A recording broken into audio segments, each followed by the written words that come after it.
money, man. Come on, on 3. 1, 2, 3. It's time. It is time. It is time.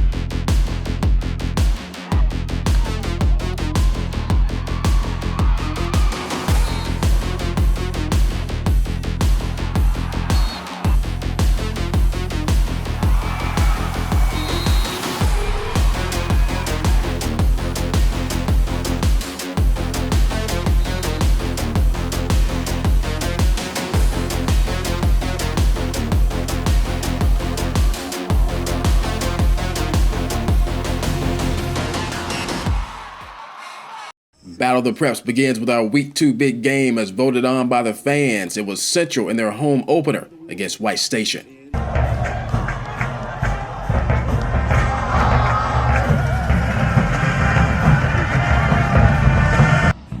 Quarterback Law Wright and that Central offense coming off a big game against Cordova. They got the ball first, but not the kind of start they were looking for.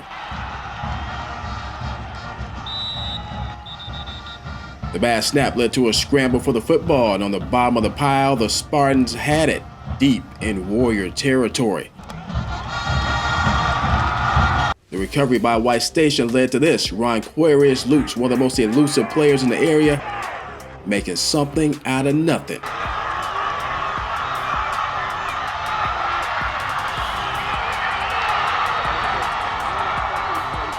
Luke showing off his playmaking skills for the second straight week, giving the Spartans a 6-0 lead. On the ensuing kickoff, Central's Jamarius Brooks had an answer.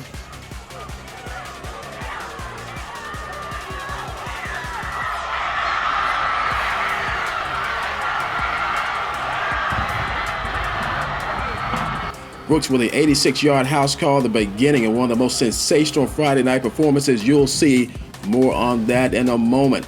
Later in the first, Central going to the air. Law Wright looking for Quincy Briggs and a Yale commit coming down in the end zone.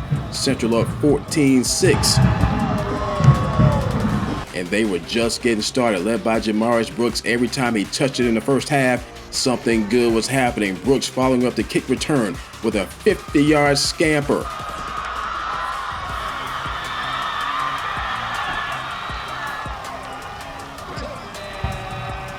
If you thought that was good, he had one better. Brooks in the zone. He had 4 words for White Station. Holla at your boy.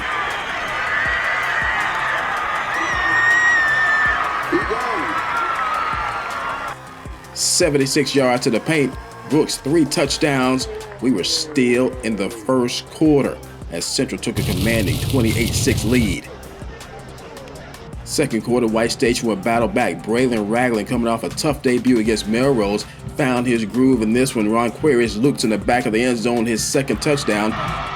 Spartans trailed 28-13.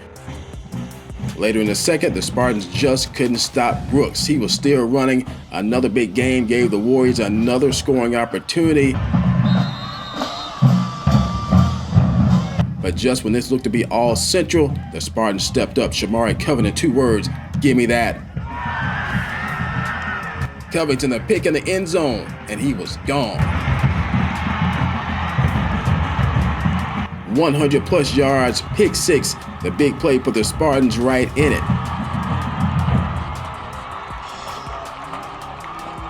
But before the half, Central drove the field again, and you guessed it, it was Brooks again. His 4th touchdown to half, Central up 35-19 at the break. In the third quarter, the Spartans no choice but to let it fly, and Braylon Ragland the arm to do it on 4th down. Ragland found Isaiah Cobbs.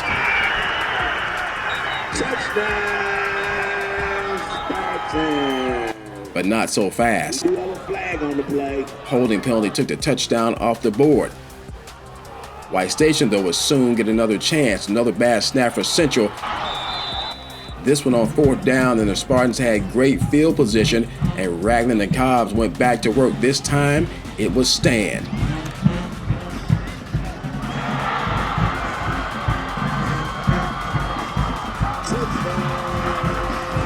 The touchdown strike and a 2-point conversion made it a 1-score game at the end of 3. Fourth quarter, Spartan defense had enough of the running game. They were getting stops. It came down to one last chance for the White Station offense. Under a minute to go in the game, Spartans moving the ball, looking to tie it up. Raglan finding Cobbs, using the sidelines to stop the clock. Then Raglan with a big run right through the arms of the central defender, giving the Spartans one last chance with 5 seconds left in the game.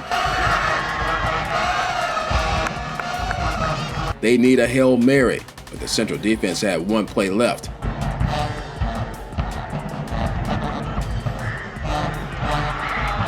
The sack, and the Warriors hold on in the Friday night big game, 35-27. And we had to dig deep.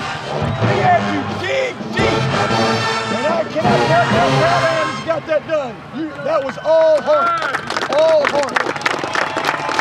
To be able to dig like that and hang on, and because we were done. We were done. We had guys going both ways, and you can't just make yourself go again. And I thought we showed great heart and came up with huge plays when we needed to, and just couldn't be happier for our program, our school, and our kids.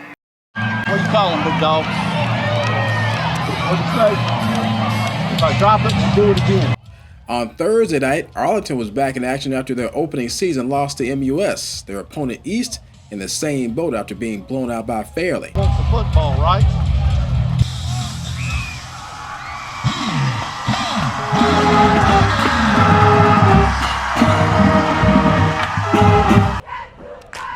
East took the opening kickoff, and on the first play from scrimmage, positive yards for the Mustangs as running back Chris Carter found room on the right side.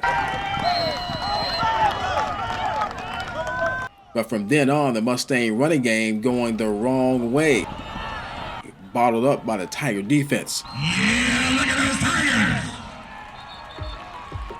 On the Tigers' opening drive, the theme was being set. John Davis was getting it rocked early, and he was getting it rocked often. He was making plays with the ball in his hands. Davis with a big run after catch, and he was running wild the entire first quarter. From 18 yards out, Tigers took a 7-0 lead.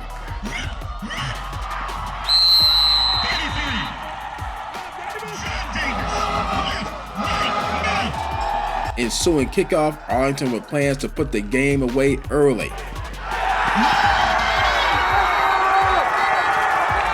The perfect surprise onside recovered by Gabriel Torres, and the Tiger offense soon went right back to work. Elvis Simpson to play action, and a man wide open in the end zone.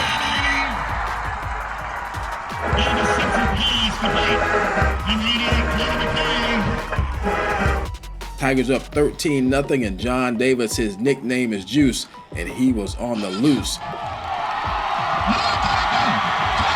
53 yards. Tigers get win number 1, 47-12 over East.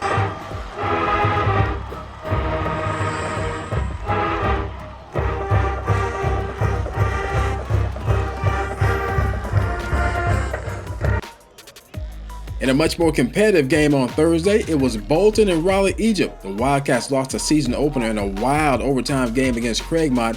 In this one, they were in control in the first half, leading 6-0, almost a scoop and score. But his teammate took it away. Take another look.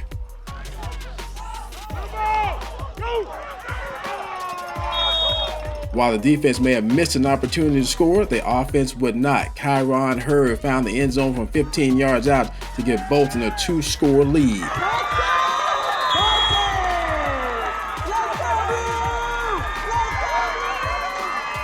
And the 2-point conversion, good as well. There you go, there you go, there you go, there you go. 2-point conversion, good, let's go. Bolton, let's go, blue. We out here. Bolton was out there with a 14-0 lead, but Raleigh-Egypt got on the board before the half. Tenio Yancey ran the rock well, making Wildcats miss. This one giving the Pharaohs a first down and much more near the goal line. And they would bang their way in to make it a 14-6 game at the half. How y'all feel? How y'all feel? How y'all feel? In the third quarter, the Pharaoh offense came out fired up. It was Yancey again. Tenio had 4 words: holla at your boy. 75 yards to the house. Raleigh-Egypt right in it, trailing 14-12. Touchdown number. and the defense fed off the momentum as Bolton tried to answer the Pharaohs coming up with a big pick.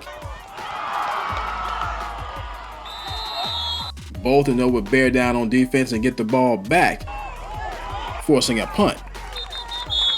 And at the start of the fourth quarter, the Wildcats were the last touchdown of the game. Bolton defeats Raleigh-Egypt, 2012, the final. For the second straight Saturday, we had high school football. And for the second straight Saturday, the Wolverines of Overton were preparing to play. This week, they made the trip to Tipton-Rosemark. The Rebels coming off a 47-0 win over Halls. Overton looking for his first victory and some offense after getting shut out by Whitehaven in the season opener. In the first quarter, the Wolverines found success. Damian Mitchell to demoralize Richmond, and Overton had his first score of the season. On defense, the Wolverines swarming quarterback Payne Fullen.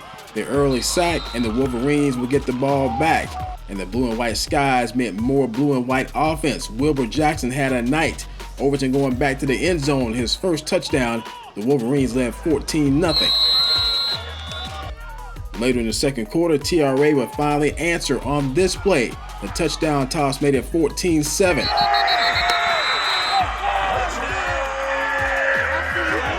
Nick Newman on the catch. In the third quarter, a lot more to come. TRA kicking off, and Overton's Chris Dennis about to make a big play.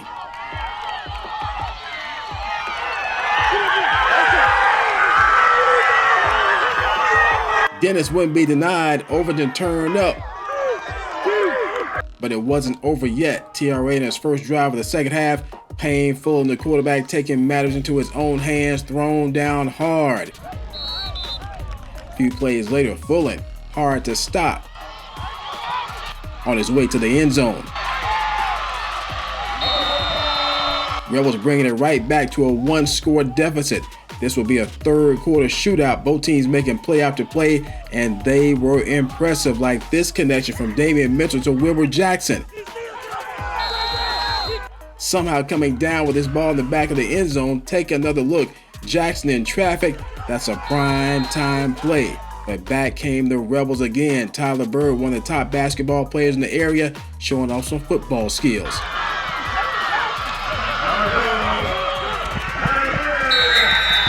Bird to the house, and a two-point conversion made it a one-score ball game. This one providing some fantastic entertainment. In the fourth quarter, though, Overton put it away. Dennis back to the end zone, and the Wolverines can strike the victory pose. They win big, 56-22.